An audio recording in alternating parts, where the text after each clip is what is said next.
The iron gate dropped behind us before the last prisoner had both feet across the threshold. Brenna threw herself backward and caught the bars with both hands. The weight dragged her to her knees. Stone dust jumped from the floor. A chain rattled somewhere above us, and the gate settled into a groove cut so deep into the rock that I could not fit the edge of my boot beneath it. Vitellius Vantinius did not bother facing us. He kept moving down the passage with a lantern in one hand and a ring of keys at his belt. 6 keys. I counted them because counting had kept me alive longer than praying ever had. 1 long iron key, 2 short brass ones, a blackened key with 3 teeth, a small square key, then the wide iron key with the split tooth. That was the one I wanted.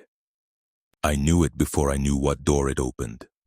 Farron slammed a shoulder into the gate. The Dunmer had been in chains for 2 days and still found strength to curse like a dockhand in Windhelm. The gate gave him a bruise and nothing else. Wades in water crouched near the groove and ran 2 claws along the stone. Perrine stared after Vitellius. Brenna kept both hands around the bars until one of the hooded men behind us struck her fingers with the haft of a spear. She let go. The hooded men were not priests. I had known priests. I had robbed 2, cheated 1, and once spent 3 nights hiding in a temple of Kinnereth's storeroom in Whiterun because a guard patrol had decided my face deserved attention. Priests complained. Priests bargained. Priests threatened curses they rarely knew how to cast. These men obeyed Vitellius without speaking, and that made them worse. One carried a mace. The other carried a staff fitted with a cloudy soul gem. Neither wore the colors of the Legion, the Stormcloaks, the Silverbloods, or any mercenary band I knew from the Reach. Their robes were brown wool under boiled leather, cheap gear, good boots, men dressed for tunnels. I priced both of them in my head. Maceman had 20 septims in equipment, maybe 30 if his boots were new. Staffman had the soul gem, and that made him worth killing first. Vitellius reached the bend and called back, "You can spend your strength on the gate if you wish. I prefer you strong." Farron spat toward him. Vitellius smiled. I hated that smile because it was patient. 3 nights later, I had the split-tooth key inside my fist, blood running down my wrist, and Perrine whispering my name from behind a barred door. I should tell that part later. No, I should tell it now, because every bad choice I made before it only matters because I already knew what I would do when the key finally belonged to me. I kept it. I left them. There. That saves you the trouble of mistaking me for a hero. The road that put me under that mountain began west of Carthwaston with a merchant wagon, 2 frightened horses, and a bad count. My crew had 6 people that morning. Hallgrim had the bow. I had the road. A Breton named Alain had forged a travel writ bearing the seal of a dead clerk from Markarth. 2 brothers from Rorikstead handled the horses. The last man, Eric, could lift a chest onto his shoulder without asking what was inside. We were bandits. Call us highwaymen if you want nicer words. Nicer words never raised the price of stolen goods. The Reach had been good to us because every road had enemies on it already. A caravan master blamed the Forsworn. A farm blamed the war. A guard blamed bandits from the next valley. The Silverbloods blamed whoever helped them charge more for protection. We fit into the gaps. That morning we expected dyes, lamp oil, and maybe a locked strongbox from Markarth. The wagon arrived without an escort. That should have warned me. I had seen Legion patrols thinner than usual since Helgen. Dragons had returned, or so every drunk in every inn kept telling anyone who would listen. Stormcloak scouts had been cutting across the hills. Forsworn arrows had ended 3 men I knew in 1 month. A merchant rolling through all of that without hired blades made no sense. I still stepped into the road. That was mistake 1.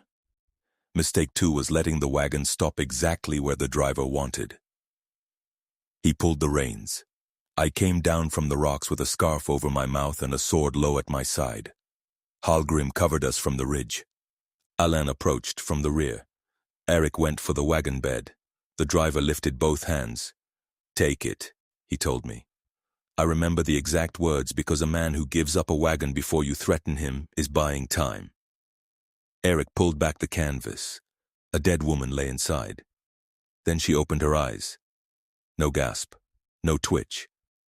Her eyes opened and fixed on Eric while her body stayed flat beneath a gray blanket. He froze long enough for her hand to close around his throat. The corpse came up with strength that living muscles should not have had. Eric tried to shout. The hand crushed his voice into a wet grunt. Hallgrim loosed an arrow. It hit the dead woman through the cheek and punched into the wagon wall. She kept squeezing. The driver dropped his hands. Blue light gathered around his fingers. I had seen enough mages in Markarth to know when a spell was coming.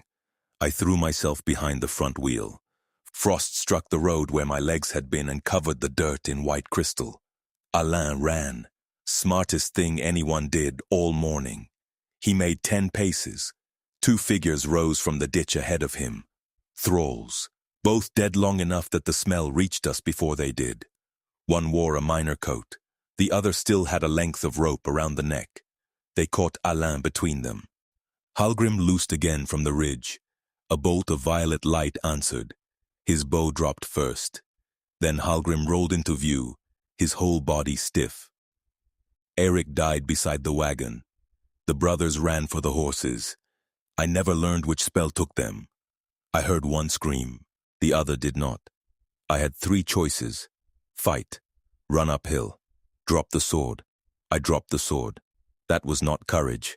I had once crawled through a privy trench to get away from 3 Markarth guards. Pride costs more than I like paying. The driver approached. Up close I saw the imperial face beneath the travel hood, narrow and pale, with gray at both temples. His hands were neat. That bothered me.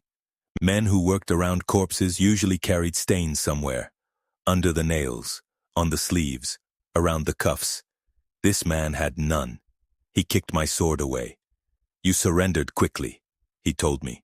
Quick men live longer. Sometimes. He knelt and pressed 2 fingers against my throat.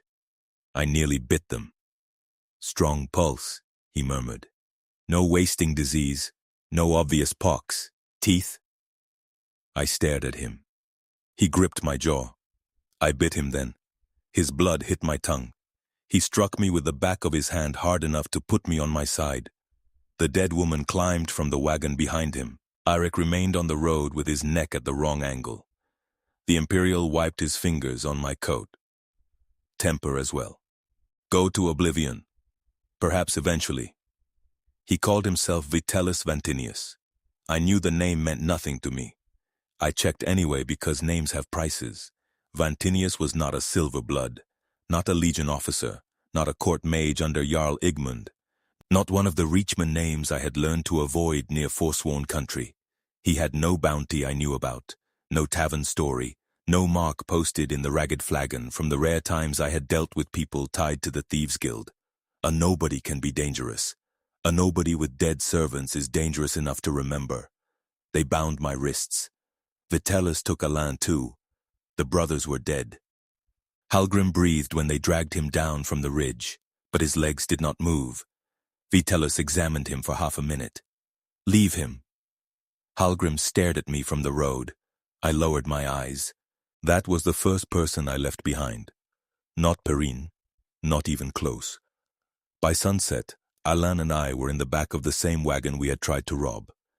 Eric lay beneath us under canvas. The dead woman sat near the tailgate with an arrow still through her face. Alain kept whispering prayers to Arke. I told him to stop. He asked why. Because if Arke was listening, none of this would be happening. Alain gave me a hard glare. You robbed temples. Only ones with poor locks. Damn you. Likely. That was the sort of talk I understood. Insults, prices, threats, debts. The rest of life had always seemed like people dressing those 4 things in fine clothes. Alain had a wife in Dragon Bridge. I learned that on the second night because he would not stop talking. He had forged documents for smugglers and stolen from tax clerks in Solitude. He had taken our job because he owed 50 septims to a man in Markarth who knew where his wife lived. 50. I remember thinking that 50 septims was a poor price for dying. Vitellus killed him before dawn. He did not raise him. That confused me.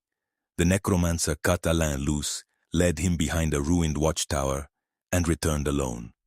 One of the thralls carried the body out after sunrise and left it in a ditch. I asked Vitellus why. His lungs were damaged, he answered. Since when do corpses need good lungs? He paused beside the wagon. The dead are useful for labor. I need the living for another purpose. That was all he gave me. I should have kept my mouth shut. Instead, I asked, what purpose? His smile returned. Yours will become clear. I hate men who speak that way. Men who own a secret often act as if the secret makes them taller. We traveled south and west through the Reach. I never saw the whole route because they covered my head near settlements, but I knew enough from the slope and the river sound to place us somewhere beyond the main Markarth roads. We crossed running water twice. We passed a mining camp. I heard men arguing about ore shares, and a woman mentioned Carthwayston. Later we climbed for hours. By the time they removed the hood, 5 more prisoners had joined us. Perrine was first. She had bruises around both wrists and dried blood along one temple. Breton, maybe 30. Hard to price. Her boots were good but scuffed. Her coat had once been worth 40 septims before mud and tearing cut that in half. She carried no jewelry. Her hands were healer hands, or cook hands, or the hands of anyone who washed them more often than bandits did. She noticed me studying them. What? She asked. Trying to figure out what you do. You could ask. People lie. So do eyes. I liked her less after that. Farron came next, dragged from a smaller cart with a sack over his head. He was Dunmer, lean, with one ear split at the rim. He had the posture of a man who had been hit often and had learned to make each blow expensive. Brenna arrived at dusk. Nord, broad shoulders, farm clothes. She had punched one of the hooded men badly enough to leave blood on his teeth, so they tied her ankles as well as her wrists. Wades in water came last. The Argonian barely spoke during the first day. He studied knots, walls, hinges, shoes, hands, and distances. I recognized the habit because I did the same thing. The first words he gave me were, "Your left wrist is thinner than your right." I stared at him. He nodded toward my bindings. "You have been pulling against the rope. Maybe. You will tear the skin before you stretch the knot. Maybe I like blood." "No." He faced forward again. Perrin snorted. "What?" I asked. "He already knows you." "Then he is an idiot." She smiled at that. I did not. We reached the ruin after dark. The entrance sat in a cleft between 2 black slopes, hidden behind fallen stone and scrub pine. Old Nord work framed the doorway. I knew enough tombs to recognize it. I had robbed barrows east of Morthal, and once spent half a night running from Droga near Dawnstar because Eirik had pulled an amulet from a burial shelf before checking the walls. This place had been altered. New mortar around old stones, iron brackets drilled into carved pillars, chains, fresh timber supports. Somebody had spent real septims making the ruin useful again. Vitellus owned labor or stole it. The first chamber had carvings worn down until faces became dents in the walls. A dragon head remained above one doorway. Brenna glanced at it and muttered a prayer to Talos. One hooded man struck her. Vitellus raised a hand. "No need. Let them pray." The man lowered the mace. "Prayer measures where hope remains," Vitellus added. Perrin watched him with open disgust. I counted doors. 4. 1 back outside. 1 sealed with stone. 1 narrow passage descending east. 1 wooden service door with a new iron lock. The split-tooth key opened that door. I saw Vitellus use it. That was when the key became mine, even if his belt had not learned it yet. They kept us in cells cut into a lower hall. 6 cells on one side, 3 on the other. Old burial niches filled the back wall, but every bone had been removed. Vitellus had fitted each cell with iron bars and shackles anchored to the floor. He placed Perrine across from me, Farron to my left. Brenna beside Perrine. Wade's in water, 2 cells farther down. We were not the first prisoners. A Redguard man occupied the last cell. He gave his name as Mahir. His beard had grown patchy. His cheeks had sunk. He had been there 11 days. A Nord boy named Bjornolf lay in the cell beside him, not a child, maybe 17, old enough to die in the Civil War, young enough that Brenna called him boy anyway. There was also an Orsima woman called Sharamph. She had one hand bound in cloth and a bite mark on her shoulder from a thrall. 9 of us. Vitellus came down after we had been chained to rings in the floor. He carried no lantern. 2 blue mage lights drifted above him. Some of you have heard the name Molag Bal, he told us. Mahir shut his eyes. That reaction gave me more information than the speech. Farin leaned toward the bars. We are under Markarth? Vitellus smiled. Why would you think that? Because every rotten thing in the Reach seems to end under Markarth. Brenna almost laughed. Vitellus did not. He paced along the cells. The Prince of Domination does not value a death that comes freely. Any fool can cut a throat. Any beast can kill. Submission has weight. Resistance gives that submission weight. You will understand before the end. There it was. Not a ransom, not slave labor, not a necromancer collecting bodies. A Daedric worshipper. I had met cultists before. Namira had devotees in stories around Markarth. Boethia drew the sword who mistook murder for proof of strength. Men whispered about Mehrunes Dagon in old tales from the Oblivion Crisis. Though the mythic Dawn had been dead for generations, every prince collected a different kind of fool. Molag Bal collected the worst sort. I knew enough from tavern talk and frightened priests. Domination, enslavement, vampires in the old stories, mortals made into property. The details changed depending on who had paid for the mead, but the shape stayed ugly. Vitellus wanted us frightened and alive. That was useful. Anything a captor needs becomes a price. I gripped the chain between my wrists. How alive? Perrine faced me as if I had lost my mind. Vitellus came closer. What do you mean? You need us breathing. Fine. Do you need fingers, teeth, both eyes? I want to know how much room I have to be difficult. Brenna gave a low curse. Vitellus crouched outside my bars. You think like a thief. Bandit. A distinction without much value. It has value to thieves. He studied me for several heartbeats. Keep your tongue if you can. I would prefer it. Prefer. Yes. That meant damage was allowed. Noted. He rose and left. Perrine waited until his steps faded up the corridor. You are an ass. I learned more than he meant to tell us. You learned that he can cut pieces off you. I already knew that. Mahir spoke from the far cell. His voice scraped. He takes one every 2 days. The hall went still.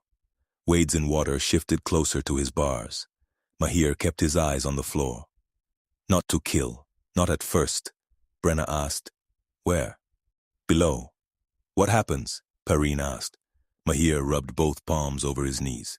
He gives choices. I waited. People always explain choices when the choices hurt enough. Mahir swallowed. He took a woman named Rosine, Breton. He put her and her brother in chains across from each other. Told her one would return. She could choose which. Perrine pressed closer to the bars. What did she do? She refused. And? He hurt the brother until she chose herself. No one spoke. Mahir gave a short shake of his head. Then he sent her back. He killed the brother anyway. Farin muttered, Molag Bal. Exactly, Mahir answered. It is never the choice. He wants the choice to rot inside you. I had spent years around men who used the same trick without Daedric prayers. Bandit chiefs did it. Guards did it. Debt collectors did it. Offer 2 doors, own both rooms. The answer is to find a window. I checked the lock on my cell. Short brass key. The split-tooth key belonged to the service door above. I still did not know what waited behind it. That first night, Perrine asked what I had been doing when they caught me. Traveling. Farron laughed from the next cell. Traveling with a sword and a mask? I faced him. You know me? I know bandit boots. Yours have road nails, but the outer heels are cut from moving sideways on slopes. Ambush work. I hated him more for being right. Perrine asked, "How many people have you robbed?" "Enough." "How many killed?" "Less than the number who tried killing me." "That is not an answer. It is the one you bought."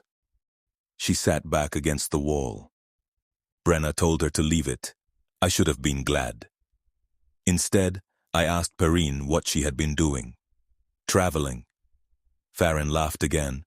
She smiled across at me. "Fair price." The next morning, Vitellus fed us well. That scared Mahir more than hunger had. Bread, goat cheese, dried apples, water without dirt in it. Enough for each prisoner to eat until the belly stopped complaining. "Eat," Mahir urged us. Brenna stared at him. "Why?" "Because he takes someone after a good meal." Sharamph rose in her cell. Her bandaged hand shook. Vitellus entered with 4 thralls and the 2 hooded men. He unlocked Sharamph first. She attacked before the door opened fully. I respected that. She drove her shoulder into Maceman, caught him under the chin, and sent him into the opposite bars. One thrall seized her injured hand. She roared and bit through the dead skin of its cheek. Vitellus cast a spell. Violet light wrapped her body and pulled her knees to the floor. I had seen paralysis poison work. This was different. Her eyes moved. Her breath came hard. The rest of her locked in place. Vitellus crouched near her. "You see," he murmured, "there is strength in refusal." Sharamph spat at his boot. He smiled. "Good." They dragged her downstairs. We heard her for an hour. "I will not dress that up." She screamed. She cursed Malakath. She promised to eat the heart of Vitellus. She begged once, near the end, then screamed again, because begging had angered her more than pain had. Perrine covered both ears. Brenna sat with her forehead against the bars. Farron paced until his chain snapped taut every 3 steps. Wades in water counted the intervals between the opening and closing of doors below. I worked on my wrist rope. That sounds ugly because it was ugly. A woman screamed under us and I used the noise to hide the scrape of cord against stone. I knew what that made me. No, that is too grand. I knew what I was already. The rope frayed after 40 minutes. Not enough to break. Enough to matter. Sharamph came back near midday. Both hands were intact. So were her feet. No blood on her clothes. She moved like every joint hurt. Vitellus put her in the cell and locked it. Mahir asked, "What did he make you do?" She sank to the floor. For a long time she gave us no answer. Then she lifted her bandaged hand. "He put a knife on a table. Put a bound man beside it. Told me the man had carried messages for the vigilance of Stendar." Farron asked, "Did you know him?" "No." "What was the choice?" Brenna asked. "Cut him or Vitellus would cut me." Perrine whispered, "What did you do?" Sharamph faced her. "What do you think?" Perrine lowered her eyes. Sharamph laughed once, no humor in it. "I cut him." "Where?" I asked. Every head faced me. Sharamph answered anyway. "Chest." "Did he die?" "I do not know." "Did you see the room?" Perrine hissed my name. I ignored her. "How many doors?" Sharamph stared at me as if she wanted to climb through the bars and tear my face off. 2. Locks? 1 iron gate, 1 wood door. Stairs? Yes. Up or down? Down. That mattered. Vitellus had built layers, cells here, trial chamber below, more below that. Every level down removed an option. Structure has value when you are trapped. A keep, cave, mine, tomb, ship, camp. All of them become numbers if you stop calling rooms by their names and start asking what each room costs to cross. Perrine waited until dark before she spoke to me again. You could have let her breathe. She gave us a map. She had been forced to stab a man. And if we get out because I know there are stairs beyond the wood door? Perrine wrapped both arms around her knees. You keep saying we. I went still. I have not said we. You did just now. Damn. She smiled faintly. I faced the wall. I meant whoever gets out. Of course. That woman could make 2 words cost too much. The second level came for Björnolf. Vitellus chose him because Brenna had begun treating him like family. That was clear by then. She gave him half her cheese. She told him stories about Windhelm because he had never seen the city. She described the palace of the kings, the market, the Grey Quarter, the docks where Argonians worked outside the walls. Farron corrected half her details and insulted the other half. Wades in Water listened without comment when she talked about the docks. Björnolf had been heading north to join the Stormcloaks. He said it proudly the first time. By the 5th day underground, he admitted he had never held a shield in formation. Brenna told him that might have saved his life. I wanted to fight for Skyrim, he answered. Farron muttered, Skyrim keeps finding volunteers. Brenna glared at him. He raised both hands. I am chained. Save the murder for later. Björnolf laughed. That laugh killed him. Not in the direct way. Vitellus heard it from the stairs. He came down alone and surveyed the cells. His gaze settled on Brenna, then Björnolf. There are men who see affection the way thieves see an unlocked window. Vitellus was one of them. He took Björnolf below. Brenna tried to follow. The chain threw her down. Vitellus returned half an hour later without the boy. Brenna asked where he was. Vitellus handed her a short knife through the bars. She did not touch it. He is alive, Vitellus told her. For now. What did you do? Very little. I will kill you. Perhaps. First you will decide whether he loses a hand. Brenna stared at him. Vitellus set a small wooden box outside her cell. There are 2 stones inside, one white, one black. Reach through and choose. She backed away. Vitellus waited. Brenna shook her head. He called upstairs. A scream came from below. Björnolf. Brenna lunged for the box. Vitellus raised one finger. The scream stopped. White, he told her, and he loses his left hand. Black, and he loses his right. Perrine rose. You bastard. Vitellus glanced at her.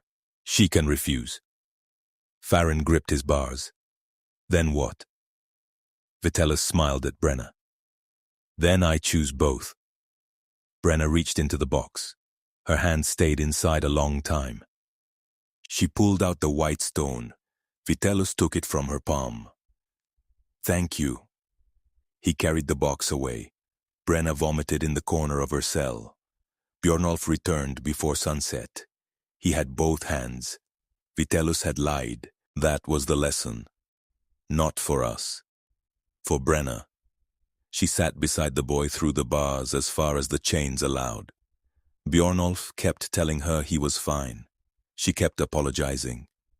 He did not understand why. She did. Vitellus had made her imagine the cut, made her choose the side, made her own a wound that had never happened. Molag Bal did not need clever magic for that. A box and 2 stones worked well enough. I hated how much I admired the trick. That is one of the parts I wish I could change. No, that is a lie. I wish I could change what I did later. The rest is cheaper regret. On the 6th day, Perrine got my left hand free. The rope had eaten my wrist raw. I had nearly widened the wound enough to slide through the loop, but blood made the fibers swell. Perrine noticed when I hid the hand under my thigh. She waited until the guards had gone. Show me. No. Then lose the hand to rot. Vitellus prefers it attached. He prefers pain attached to it too. I kept the hand hidden, she sighed. I worked in an apothecary near the Warrens. That got my attention. Markarth? Yes. Which one? Not the Hag Cure Shop, if that is what you are asking. The Hag Cure Shop? She frowned. The Hag Cure, near the market. I know it. Then why did you ask? To see if you lied. She shut her eyes. Farron laughed from his cell. Perrine pointed at him without facing his direction. You can rot too. He gave a little bow. She worked for a smaller seller who mixed poultices for miners, guards, and people too poor for strong potions. She knew infection. She knew burns. She knew how long a cut could stay dirty before a fever took interest. I need water and cloth, she told me. You are in another cell. I noticed. Wades in water passed a strip of fabric from his sleeve to Brenna. Brenna tied it to the end of her chain and swung it across the corridor. Perrine caught it on the third try. The whole operation took 15 minutes and would have embarrassed the Thieves' Guild. It worked. Perrine soaked the cloth in her drinking cup, reached through her bars, and tossed it toward mine. I caught it. Wash the wrist. I know how. You clearly do not. I scrubbed the wound. Pain shot up my arm. Damn. Again. You enjoy this. Deeply. I almost smiled. Almost. She had me wrap the wrist loosely. Then she asked what I planned to do once the rope came off. Sleep with both hands free. Ostar. What? You have counted every guard shift. You have tracked every key. You ask anyone who goes below about doors. Wades in water keeps measuring the drainage channel. Farron has been rubbing mortar from the back of his cell. Brenna has a nail hidden under her bedding. Brenna muttered, had. Perrine corrected herself. Had a nail. I glanced at Brenna. She shrugged. Perrine leaned closer to the bars. You are planning an escape. Everyone here is planning an escape. Not like you. I hated that she could read me. Trust is expensive because once someone knows how you think, they can sell the map. I told her, the split key opens the service door above. Staff man carries the cell keys during meals. Mace man carries them at night. Vitellus keeps the split key. Farron stopped pretending not to listen. Wades in water moved closer. Brenna raised her head. Perrine asked, what is beyond the service door? I do not know. So that is the plan? That is the first door. Farron came to his bars. And after that? I make it up as I go. He gave me a hard stare. Comforting. Pay me and I will make it prettier. Brenna asked, how do we get the key? There it was again. We. I could have corrected her. I did not. Vitellus took Mahir the next morning. Mahir fought before his cell opened. He wrapped his chain around the bars and held on while two thralls pulled his legs. Maceman struck his fingers. Staffman burned his forearm with a spell. Mahir kept his grip. I saw Vitellus watching Perrine. Not Mahir. Perrine. She had moved to the front of her cell. Her whole face had tightened. Vitellus noticed who cared. That was his real work. He ordered the guards to leave Mahir where he was. Then he unlocked Perrine. She backed away. No. Vitellus entered the cell. I pulled against my rope until the wrist wound opened again. He seized Perrine by the arm. I called, take me. Every head in the hall shifted toward me. Vitellus paused. So did I. I had not planned to say it. That was stupid. Worse than stupid. It had no price, no angle, no gain I could see. Vitellus released Perrine and approached my cell. Why? I searched for a lie. Because she is useful. Perrine stared at me. I kept going. She knows wounds. If you damage us, she keeps us alive. You told me you prefer us alive. Vitellus considered that. Practical. I try. And if I take you? I am less useful. Farron muttered, finally, truth. Vitellus opened my cell. The rope around my left wrist had nearly failed. I kept both hands close together so he would not notice. He replaced the rope with iron shackles. Damn. Then they took me below. The first stair descended 23 steps. I counted. The trial chamber had a table, 2 chairs, an iron brazier, and an altar made from old burial stone.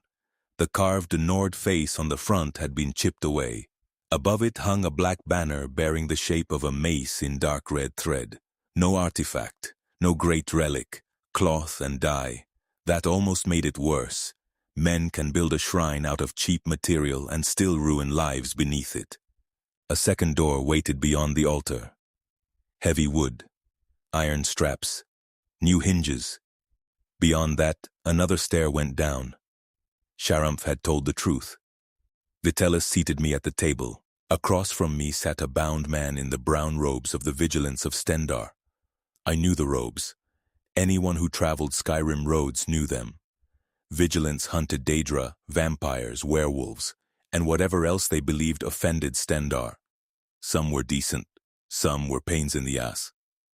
I had once paid a vigilant 5 septims to stop asking why a stolen horse had 3 different ownership marks burned into the saddle. The man across from me had one eye swollen shut. Vitalis placed a knife between us. I sighed. "What?" he asked. "Mahir told us about the knife." Vitalis showed no anger. "Did he? You need a new trick." The vigilant gave a strained laugh. Vitalis rested both hands on the table. "This is not a trick, it is measurement. Call it whatever you charge for." He pointed toward the vigilant. "His name is Anselm. He has spent 6 years hunting servants of Molag Bal. He has killed 3 men I knew. He came here to kill me." Anselm muttered, still planning to. Vitalis ignored him. "You are a bandit. He would have handed you to the nearest hold guard if he found you on the road. Perhaps Markarth, perhaps Falkreath, perhaps Solitude. Your life means little to him." Anselm faced me with his good eye. "He is right about the guard. I liked him immediately." Vitalis continued, "Take the knife. Cut his left hand. 1 finger is enough. Then you return to your cell. And if I refuse, I cut yours." I studied the knife. Steel, plain grip, sharp enough. Anselm asked me, "What did they take you for?" "Robbing the wrong wagon." "That is almost funny." "Not from my side." Vitalis pushed the knife closer. I picked it up. Perrine would have hated me for that. I had not yet earned the right to care.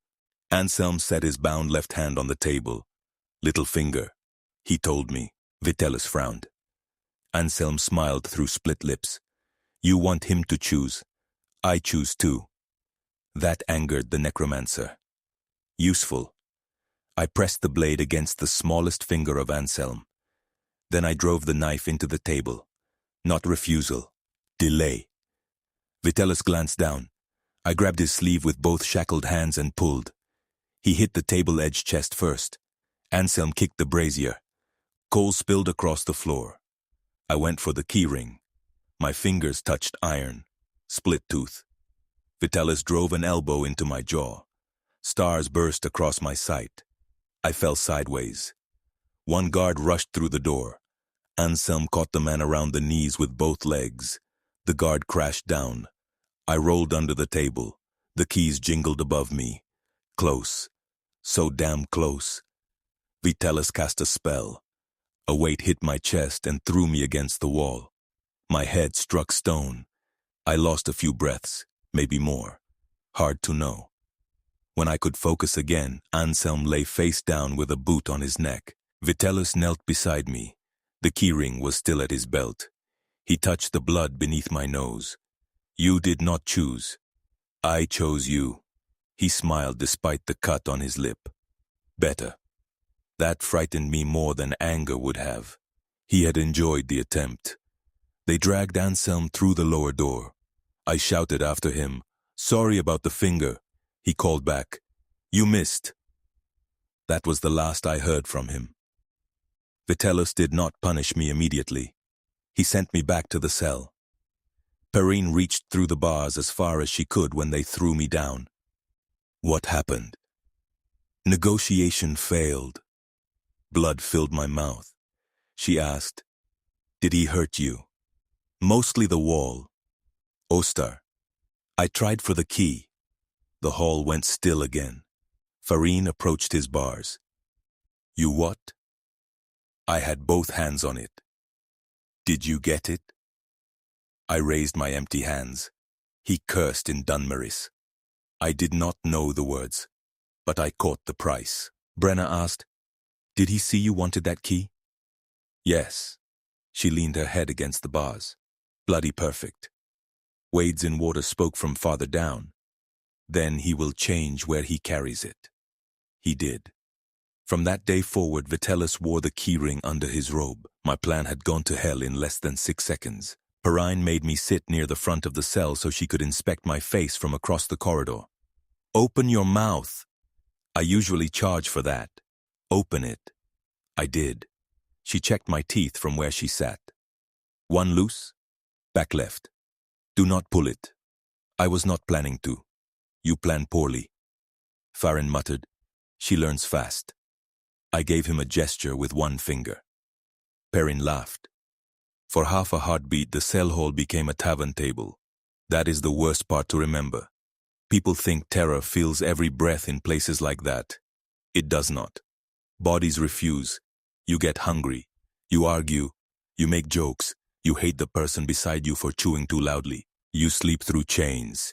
You learn which guard scratches his beard before he lies. Then a door opens, and the place takes its due. Vitellis took Sharamph again that evening.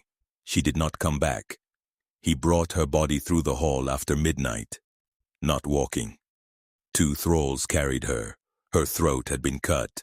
Brenna asked why. Vitellis stopped beside the cells. She chose defiance to the end. Farron spat through the bars. Vitellis wiped it from his cheek. She gave me little submission. The failure is mine. Perrine stared at Sharamph. You killed her for failing to break. Vitellis faced Perrine. I killed her because her death had reached its value. I understood that sentence. I wish I had not. The dead Orsimer body disappeared upstairs. The next morning, a new thrall brought our water. Sharamph. Brenna made a sound I had never heard from a grown Nord. Perrine backed into the wall. Farron gripped his bars until his knuckles paled. Sharamph carried the bucket with the same bandaged hand. Her eyes had gone pale. The bite mark remained on her shoulder. A thin cut crossed her throat. Vitellis had found use for the body after all. The thrall stopped outside my cell. I stared at her face. She stared nowhere. I had seen dead men raised before. Any bandit who robbed enough tombs learned what necromancy could do. Draugr were different, bound to old rites and old tombs. Necromancer thralls were stolen bodies made into tools. I knew that. Knowing did not help. The bucket tipped. Water spread across the floor. One of the guards cursed and ordered Sharamph to lift it. She obeyed. Perrin whispered, Malakath, take him. Farron answered, get in line. That night, Brenna told us about her farm near Rorikstead. No one asked. She talked because Sharamph had stopped talking forever. Her father had served in the Legion years before the Civil War. Her older brother had joined the Stormcloaks. They had not spoken since. Brenna hated Ulfric Stormcloak for pulling families apart and hated the Empire for giving the Thalmor room to drag Talos worshippers from homes. She could hold both hatreds at once. Farron understood that better than she expected.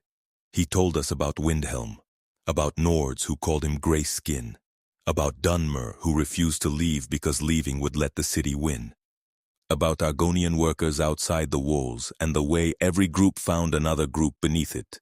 Wades in Water listened. Then he told Farron, you talk more than you did in the wagon. Farron answered, you talk less than a corpse. Not anymore. Brenna laughed. Perrine smiled. I hated them for making the place easier to endure. That sounds backward. It was not. If everyone had stayed unpleasant, leaving would have cost me less. The next route appeared through the drainage channel. Wades in Water had spent days measuring it by eye. A stone trough ran along the base of the cells and disappeared beneath the far wall. Waste water from the upper chambers passed through twice daily. The opening was narrow, but the iron grate beyond had rusted around one lower pin. He could reach it through his cell. Farron could not. Brenna could not. Perrine could barely touch the trough from hers. I had no access. Wades in Water worked the pin a little each night with a shard of bone from his meals. On the 8th night it shifted. He showed us by holding up the rusty tip. Farron whispered, "Can you fit through?" Wades in Water studied the opening. "My shoulders will not." "Bjornolf?" Brenna asked. The boy crawled to his bars and compared himself to the channel. "Maybe," Perrine shook her head. "Too narrow." I asked Wades in Water where it went. "I heard falling water, then voices once, guard voices. The channel may pass under the service room." My attention sharpened. "The split key room?" "Likely." I crouched near my bars. "If we pull the grate?" "Noise." "During the screams." Perrine flinched. I corrected myself. "During a trial." There. Better word. Same ugly plan. Wades in Water nodded slowly. Farron asked, "Then what?" "Someone gets into the service room." "Bjornolf." Brenna snapped. "No." The boy faced her. "I can do it."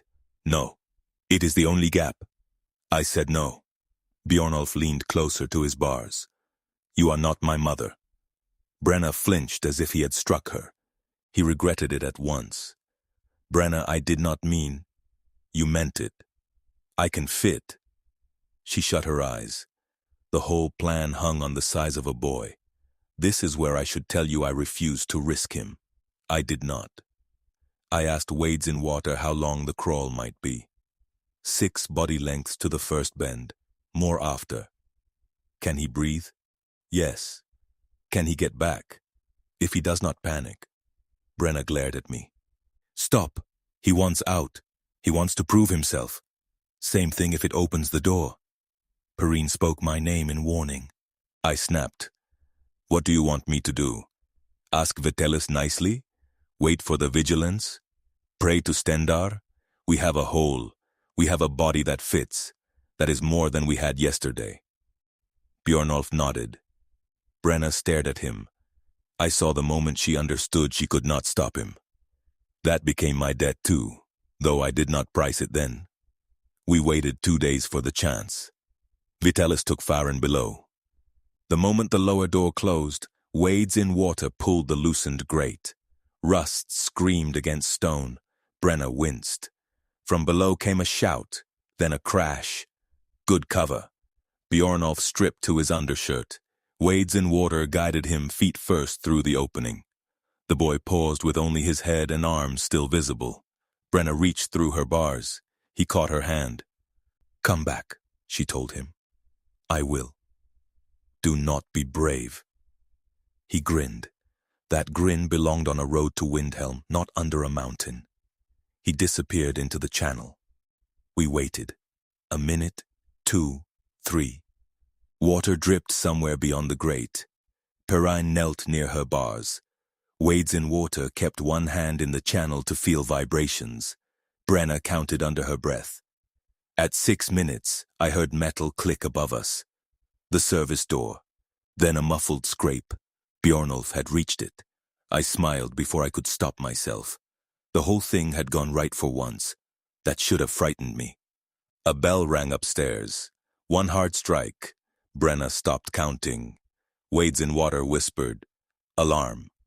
Boots hit the upper stair. Perrine asked, "Can he return?" Wades in Water pressed his palm into the channel. "I do not know." Maceman came into the hall with Sharamph behind him. He saw the missing grate. His face changed. "Who?" No one answered. He unlocked Wades in Water first. Bad choice. The Argonian hit him with the waste bucket. The wooden rim caught the guard above one ear. Brenna reached through her bars and grabbed his cloak. Perrine kicked the cell door. I wrapped my chain around the bars and pulled it taut across the corridor at shin height. Maceman stumbled backward over it. Wades in Water went for the key ring. Sharamph caught him from behind. He drove both elbows back. The thrall barely moved. Farron screamed somewhere below us. Maceman kicked Wades in Water in the ribs, recovered the keys, and shouted for help. 2 more guards arrived. Then Vitalis. He had blood on one sleeve. Farin came behind him, supported between two thralls. One eye had swollen shut. Vitalis surveyed the open grate. "Where is Bjornolf?" Brenna gave him a smile that made me proud of her. "Up your ass!" Vitalis glanced toward the upper stair. A guard ran down moments later. "He is in the storeroom." Brenna lunged against her chain. Vitalis held up a hand. "Alive?" "Yes." "Good." He faced us. I expected rage. He seemed pleased. "Good," he repeated. They dragged Bjornolf back through the main corridor 20 minutes later. He had the split-tooth key in his mouth. I saw it. So did he. No one else did. The boy had somehow taken it from the service room. Vitalis had changed where he carried his ring, but he had left a spare key in the room. Bjornolf kept his lips shut while two guards searched him. Boots, waist, hair, underarms. They checked the channel behind him for tools. They did not check his mouth. Amateurs. I could have kissed every corrupt hold guard who had ever taught me how badly men search when they think they already won. Vitalis ordered Bjornolf chained in the empty cell beside mine. Brenna protested until a guard struck the bars with his mace. When the hole settled, Bjornolf crawled to the corner closest to me. He spat the key into his palm. My heart hit my ribs hard enough to hurt. Perrine saw my face. "What?" I shook my head. Bjornolf slid the key through the bars. The gap between our cells was too wide. I stretched. My fingers missed by a handspan. He reached farther. Still short. We needed cord. Brenna had lost her nail. Wades in water had lost the bone shard. Perrine still had part of the cloth from my wrist. She tore it into a strip with her teeth, tied it to the end of her water cup, and tossed the cup toward my cell. First throw hit the corridor. Second struck my bars. Third came through. I caught the strip. I tied one end around my food bowl and slid the bowl toward Bjornolf. He placed the key inside. I pulled. Iron scraped stone. Every scrape sounded loud enough to reach Understone Keep. The bowl crossed the gap. I closed my hand around the split-tooth key. There are moments when an object changes weight without changing size. That key weighed maybe 4 ounces. In my palm, it weighed 9 lives. No, 8 by then. Sharamph was dead.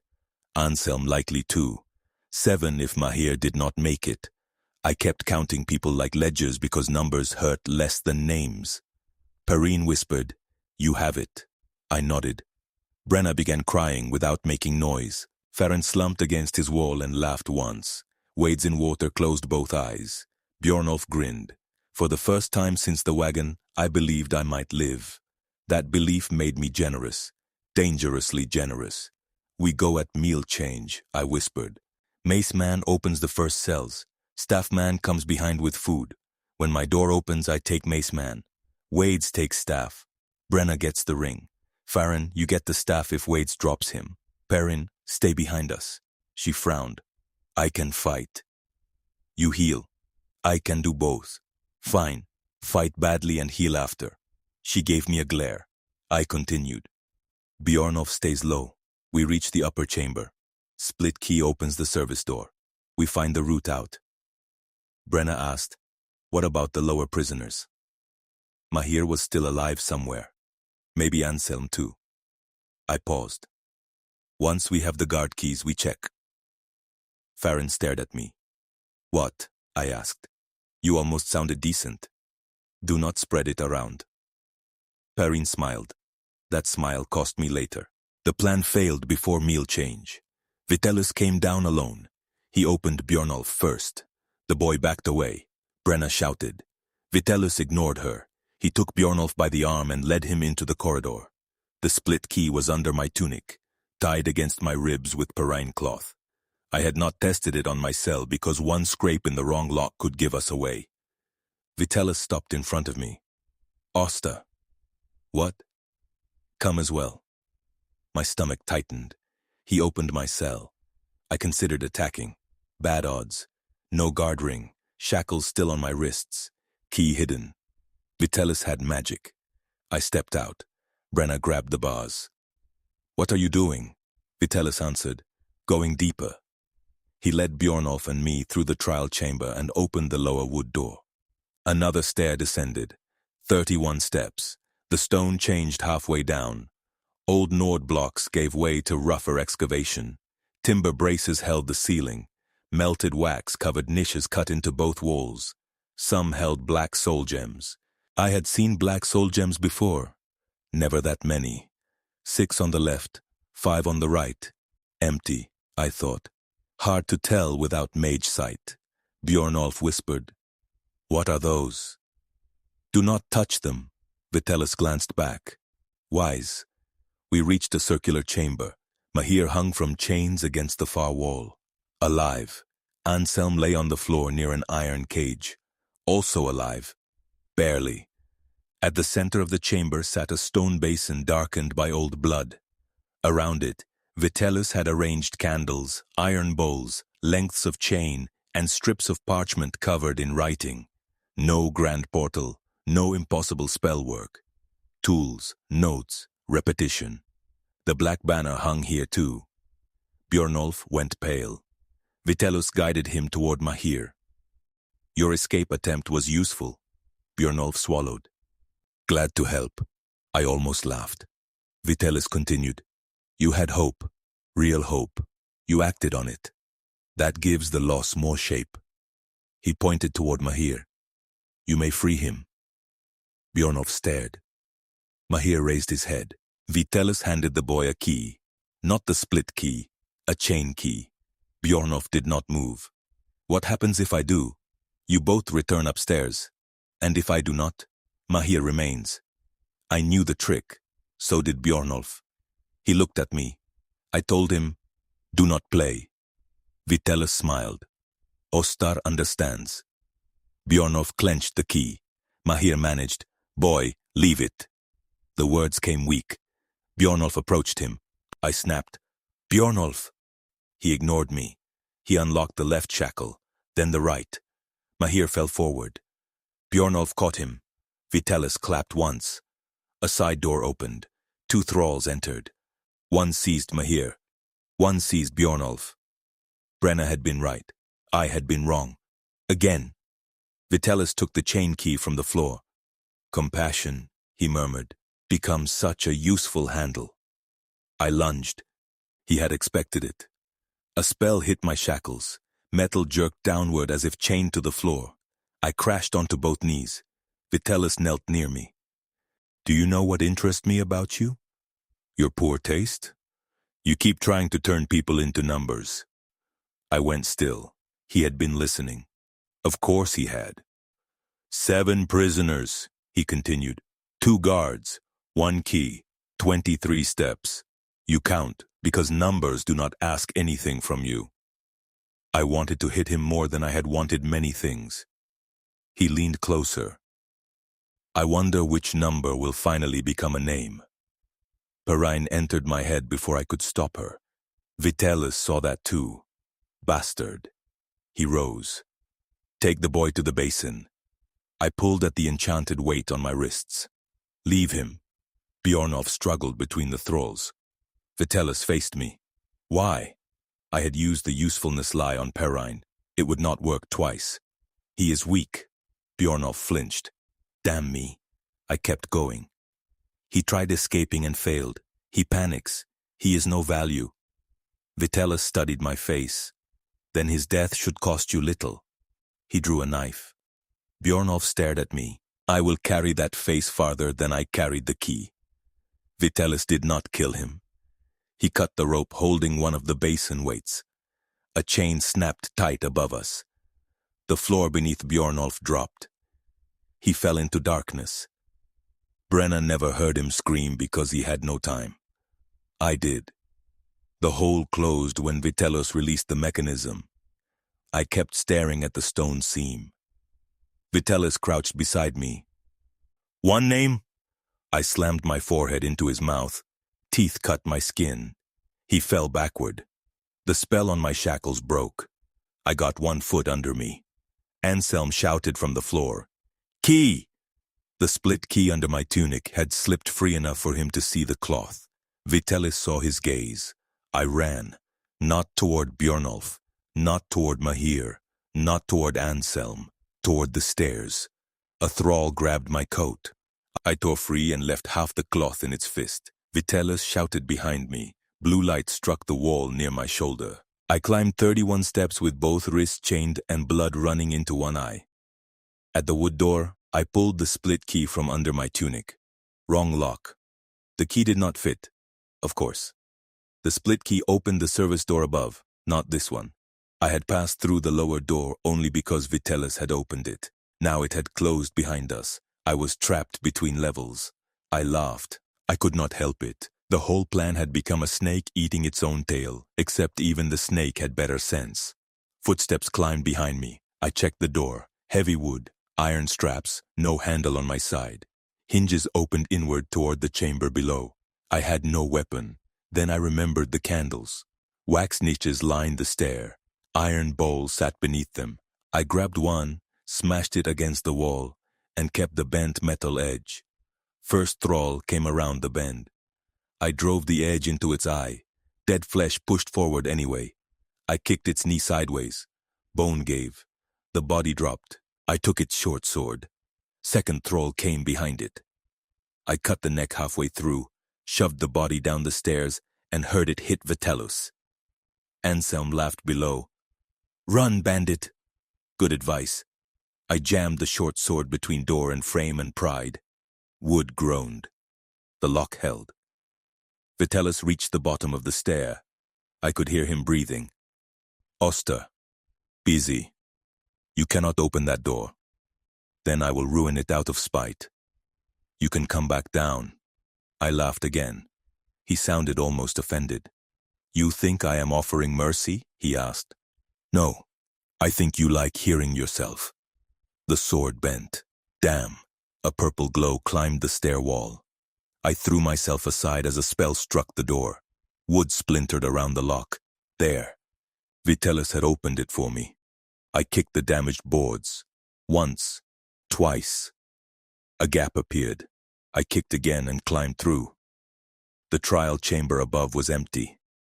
I heard Vitalis behind me. I ran for the cell hall. Perrine saw me first. Blood on my face. Shackles. Short sword. No Bjornolf. She knew. Brenna did not. "Where is he?" she asked. I stopped. I had no answer worth giving. "Where is Bjornolf?" Vitalis shouted below. I rushed to Maceman, who had risen from a stool near the hall entrance. He reached for his weapon. I rammed the short sword into his thigh before he cleared the mace. He screamed. I hit him with the shackle chain across the throat. Staffman came from the upper stairs. Wades in water shouted a warning. The staff flashed. I ducked. Farron reached through his bars, caught Staffman by the ankle, and pulled. The guard hit the floor. Brenna seized his robe through her bars and dragged him closer. Perrine kicked his hand until the staff came free. I grabbed the keyring from Maceman. Cell keys. Brenna screamed, "Bjornolf!" I unlocked Perrine first. I do not know why. No, I know. I unlocked her because Perrine had become the name Vitalis wanted. She stepped into the corridor and grabbed my face between both hands. "Where is he?" I could not meet Brenna. "He fell." Silence hit harder than any shout. Brenna whispered, "Fell where?" "Lower chamber." "You left him?" Vitalis crashed through the damaged door behind us. I threw Perrine the keyring. "Open them." Then I met the necromancer with the short sword. I am not a good swordsman. Bandits do not need to be good if ambush works. We pick ground. We use numbers. We run when gods arrive. Duels are for companions, legion officers, and idiots with songs written about them. Vitalis had magic. I had anger. Magic usually costs more. He cast from his right hand. I threw the short sword. He flinched aside. The blade missed. I charged before he recovered and wrapped the shackle chain around his wrist. He punched me with his left hand. I bit his thumb. Very dignified fight. He cursed and drove a knee into my ribs. I pulled him toward the bars. Farron had been freed. The Dunmer stepped out of his cell and hit Vitalis with the food bucket. Same trick as Wades in water. Still worked. Brenna came next. She did not ask where Bjornolf was again. She picked up Maceman weapon and swung at Vitalis with both hands. He barely got a ward up. Blue light cracked across the hall. The mace bounced away. Vitalis staggered. Wades in water caught him from behind. Perrine shouted, "Move!" We moved, not because we had beaten him, because we had bought seconds. I snatched the split key from beneath my tunic and led them up the 23 steps to the first chamber. The iron gate back outside still blocked the entrance. The service door waited to the right. I shoved the split key into its lock. It fit. The bolt clicked. The room beyond smelled of lamp oil, grain, old leather, and damp wood. Shelves held food, tools, spare robes, coils of rope, and 2 travel packs. A ladder climbed to a hatch in the ceiling. Farron laughed. By Azura, Brenna shoved past him toward the ladder. I caught her arm. "What?" she snapped. "We do not know where it goes. I do not care. Vitalis will." She yanked free. Wades in water checked the walls. There. A second narrow door hid behind stacked grain sacks. No lock. It opened into an ascending tunnel. Escape. Real this time. Perrin faced me.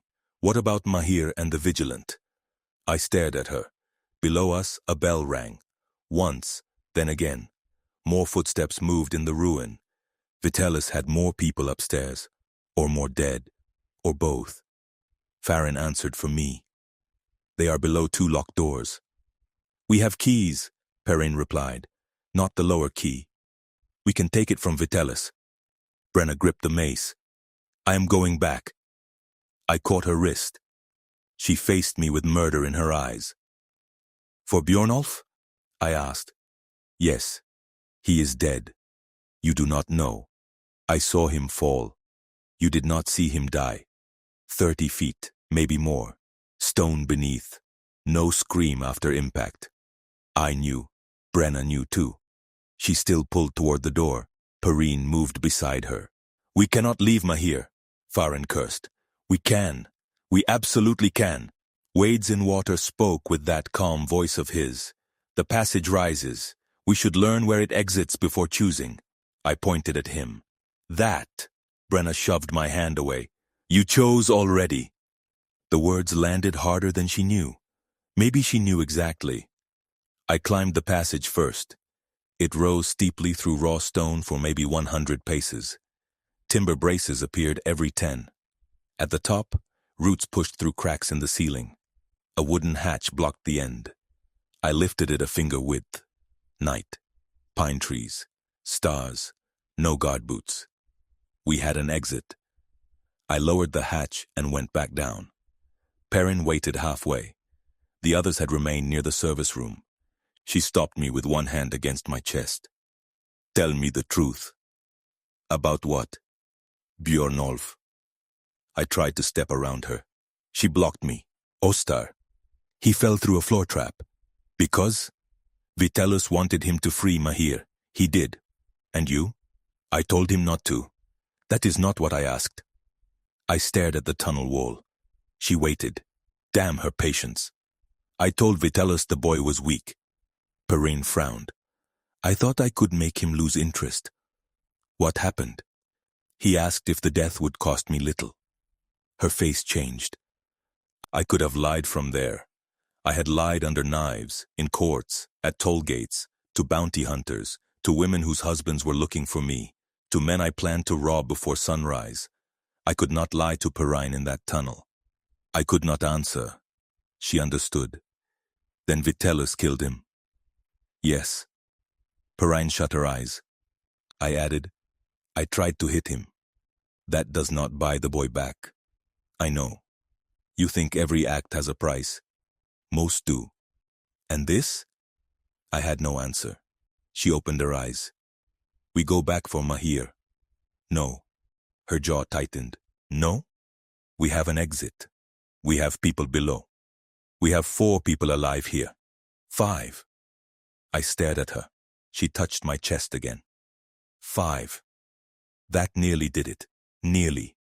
A crash came from below. Farron shouted, then mace on metal. Perrine ran down. I followed. The service room had become a fight. 2 thralls had entered through the main door. Brenna held one off with the mace. Wades in water wrestled the other near the shelves.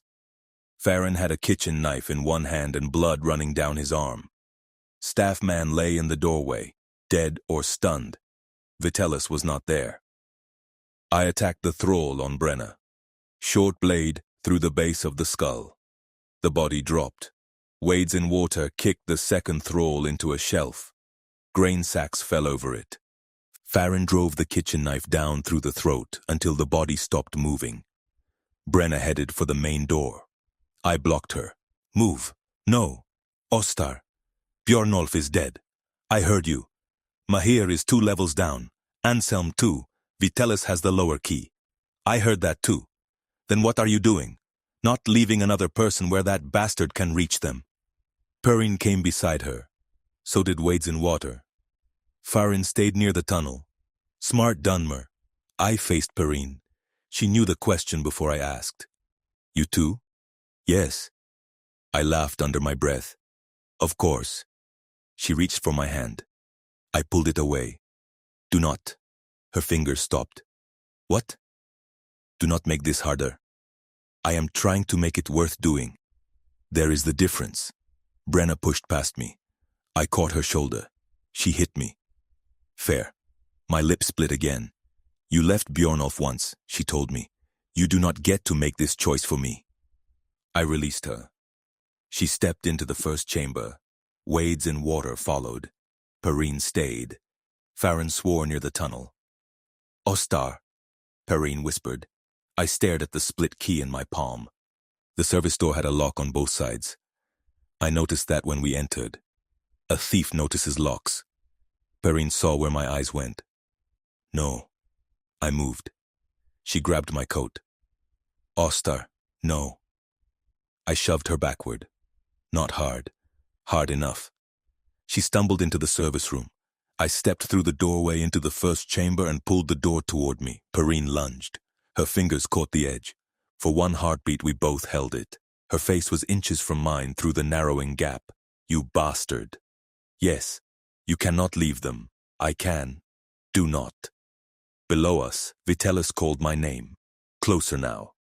Brenna shouted from the stair. Wades in water answered her. Farron yelled, Shut it or open it, damn you. Perrine gripped the door with both hands. I could have pulled her through. I could have opened it wide and gone back. I could have handed her the key. Those were real choices. That matters. I chose mine. I drove my shoulder into the door. Perrine lost her grip. The door slammed between us. I put the split key into the lock. Her palm struck the other side. Ostar! I rotated the key. The bolt slid home. Her fist hit the wood. Once. Twice. Ostar! I stood there with my hand on the key. I am not sure why I am telling you how long. Maybe because I counted. 9 heartbeats. On the 10th, I pulled the key free. Then I ran toward the upper gate. Wrong direction for the escape tunnel. I knew that after 3 steps. Blood loss. Panic. Guilt. Pick one. I corrected myself and went back to the service door. Perrine heard my boots.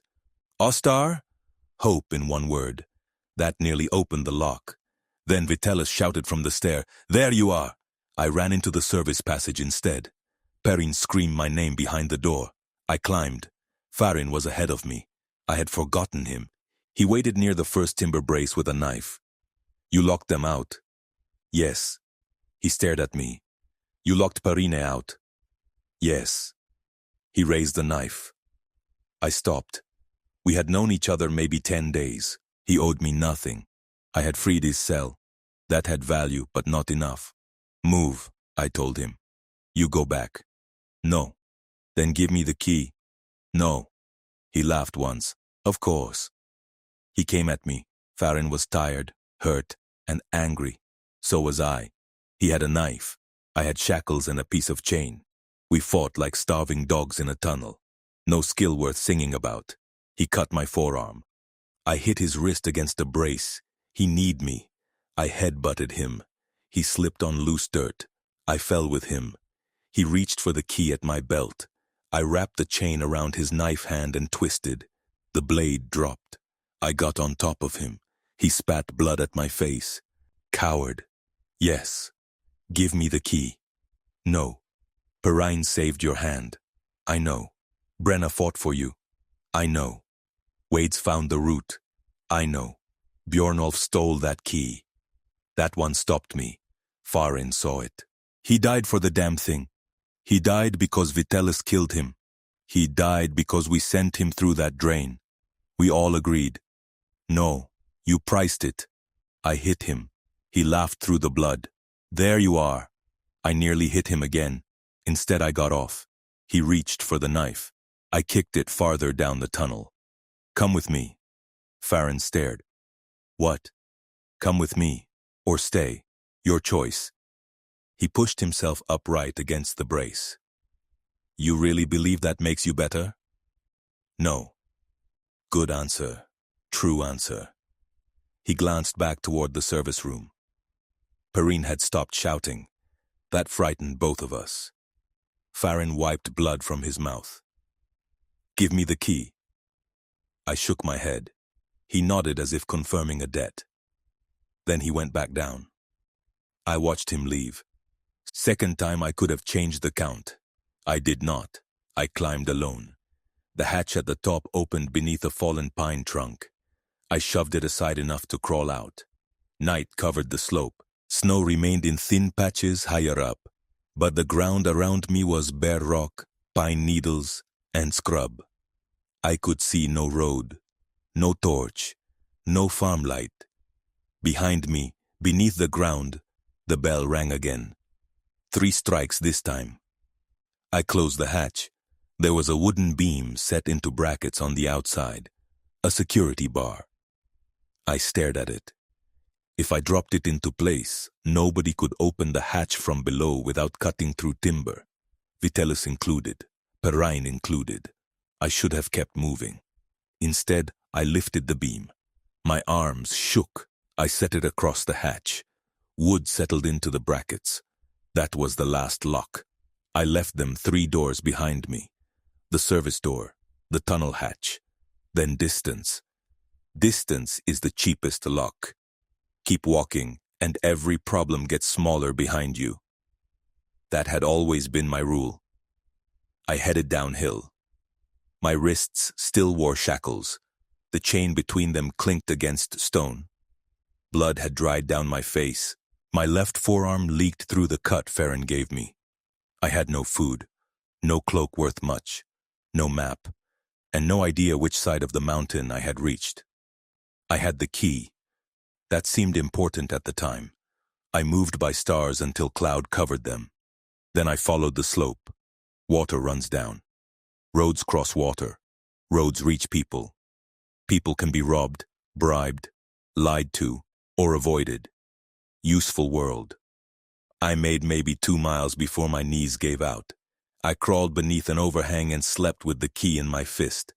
Perrine came into my dream. That part is cheap. Dreams always drag back the person you left behind. Any bard could invent that. The truth was worse. I woke because I had been trying to answer her. My mouth kept forming the word yes. I did not know the question. At dawn I found a stream and drank until my stomach cramped. I washed the blood from my face. The water showed me a split lip, bruised cheek, and the bite-shaped cut on my forehead from where I had struck Vitellis. I laughed at that. A necromancer, a cult, a Daedric shrine, and the wound I carried out came from my own head. Fair enough. I used a flat rock to smash the chain between my shackles. Took an hour, maybe more. My hands shook too badly to count. The cuffs remained. I wrapped them in cloth torn from my coat. Then I kept moving. Around midday I saw smoke. Not shrine smoke. Wood smoke. A hunting camp sat in a hollow near the river. 2 men, 1 woman. Reach folk by the clothes, but not forsworn. Hunters. They had deer hanging from a frame. I approached with both hands raised. The woman aimed a bow at me. Stop there. I stopped. 1 man studied the shackles. Sidna mine? I almost laughed. No. Then what? Bandits. That lie came without effort. Which bandits? Dead ones. The bow stayed on me. I pointed at their waterskin. I have 12 septims sewn into my boot. I had none. Water and a knife. I pay 6 now. 6 when the cuff comes off. The woman lowered the bow a fraction. People understand prices. They let me near the fire. The older man cut the first cuff with a small saw. Took nearly half an hour. When he asked for payment, I told him the septims were in the other boot. He swore. I kicked him into the firewood, grabbed the knife, and ran. There. If you were waiting for captivity to make me decent, that should settle it. I stole a coat too. The woman shot at me. Missed. I reached the river and followed it east until the land opened enough for me to recognize the valley. The Carth. Markarth lay somewhere south, Carthwayston somewhere north and east. I chose Carthwayston because Markarth had guards, silver blood interests, and enough bounty notices to remember my face. The road took 2 days. Every time I slept, I kept the split key in my palm. Every time I woke, I expected Perrine outside the camp. Stupid, she had no key. That was the point. At Carthwayston, I traded the stolen coat for food and a place in a shed. The owner asked about the cuffs. I told him forsworn. He believed me at once. The Reach makes good lies because the truth is usually worse. I heard news over the next 3 days. A dragon had been seen near Rorikstead. Stormcloak and Legion patrols had clashed on a western road. Markarth guards had arrested 2 suspected forsworn agents. A merchant complained about taxes. A miner complained about the Silverbloods. A priest of Dibella had passed through with an escort. No one mentioned prisoners escaping a necromancer. No one mentioned vigilance of Stendar clearing a shrine. No one mentioned Vitellius Vantinius. I listened anyway. On the 4th day, a Dunma traveler came through. Not Farin. My heart had already jumped before I saw the face. I hated myself for the relief. The traveler carried news from Markarth. He talked about a fight near the Warrens and a body found in the river. Breton woman, he thought. Maybe Nord. He had not seen. I asked too many questions. He noticed. Friend of yours? No. The answer came fast. Too fast. He shrugged and kept eating. That night I left Carthwayston. I told myself I was avoiding recognition. That was partly true. I headed east toward Whiterun Hold because open plains suited a man who wanted to see pursuit coming. I slept in barns, caves, and one abandoned shack. I stole when I had to. Worked once, if you can believe that. A farmer paid me 8 septims to move fence posts after I claimed my wrists had been burned in a smithing accident. I kept the split key. I could have thrown it into the Carth. I did not. I could have sold it as scrap, worth maybe 1 septim. I did not. I could have buried it beneath a road marker. I did not. The key stayed in my pocket until the edges polished smooth from my thumb. Weeks passed. The Civil War kept eating men. Dragons kept appearing. Travelers talked about the Dragonborn in Whiterun, about the Greybeards calling from High Hrothgar, about Jarl Balgruf the Greater refusing to bend too quickly to either side. Every inn carried a new version. I cared about none of it. That is not quite true. I cared because big trouble makes bandit work easier. Guards leave roads. Caravans hire in panic. Refugees carry valuables badly hidden. War shifts prices. I built a small crew again near the Pale Border. 3 people. A woman named Sigun who could shoot.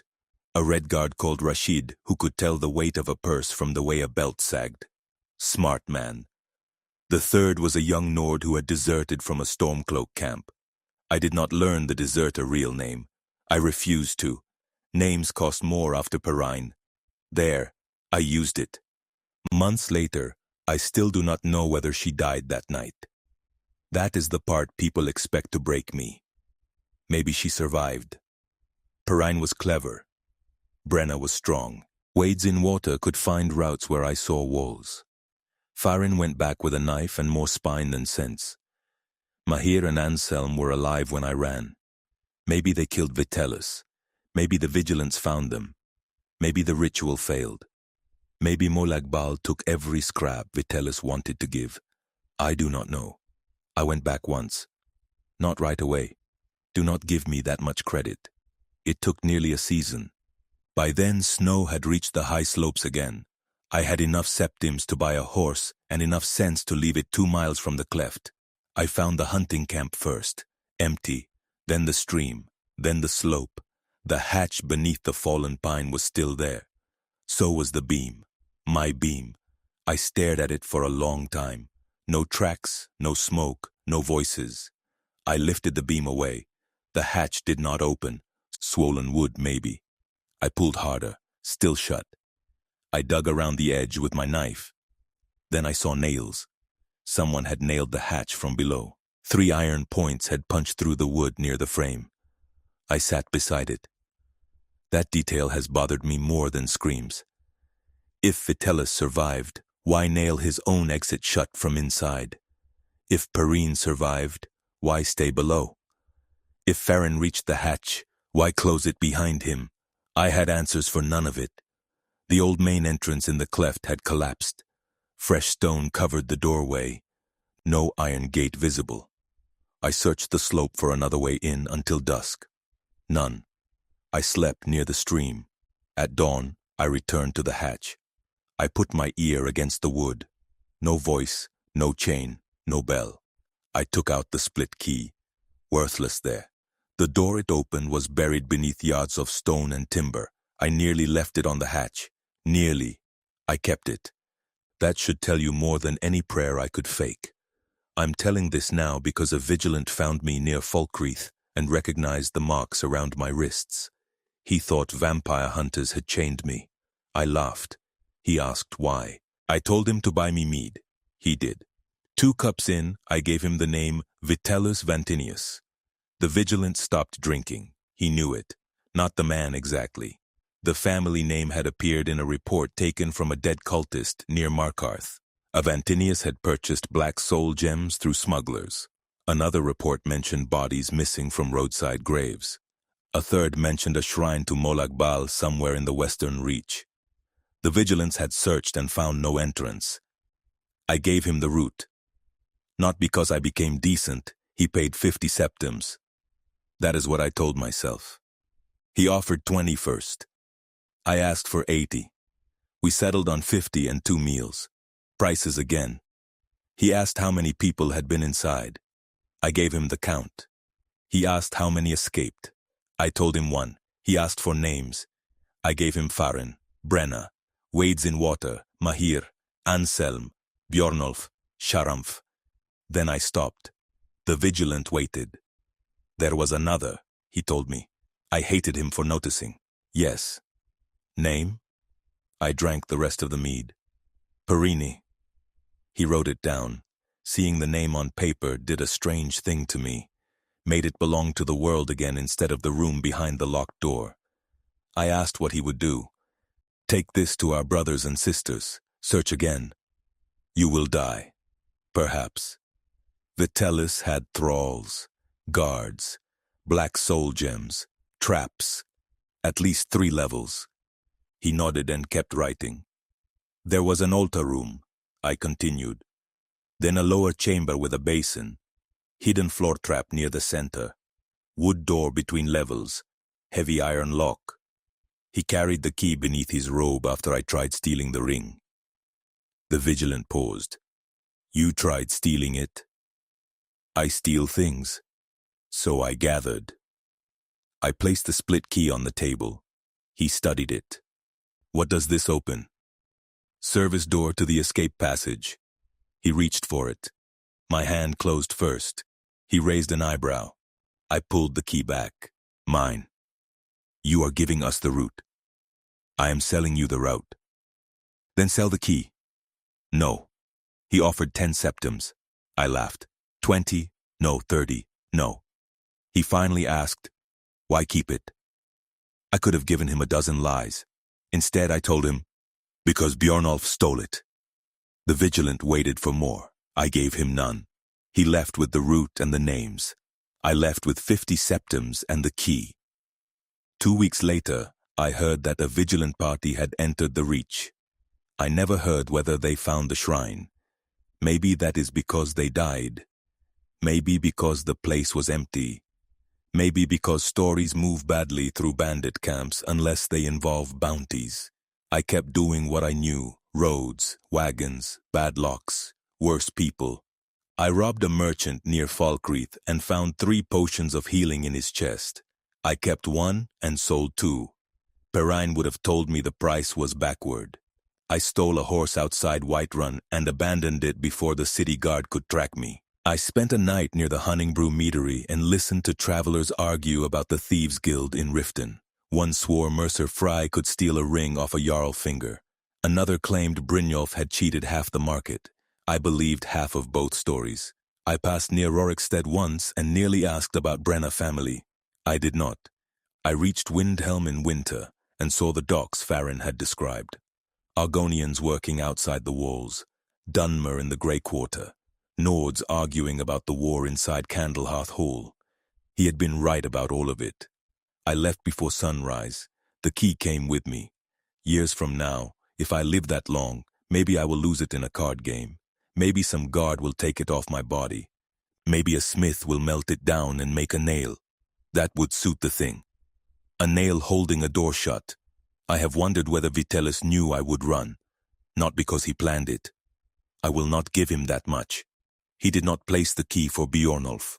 He did not make me steal it. He did not force my hand on the service door. He only understood the kind of man I was before I did. That is what still angers me. No, that is another lie. What angers me is that Perrine understood too and still trusted me for 9 heartbeats. I can count those without trying. 1 for the first time she tossed me wet cloth across the corridor. 1 for the way she smiled when I called myself useful.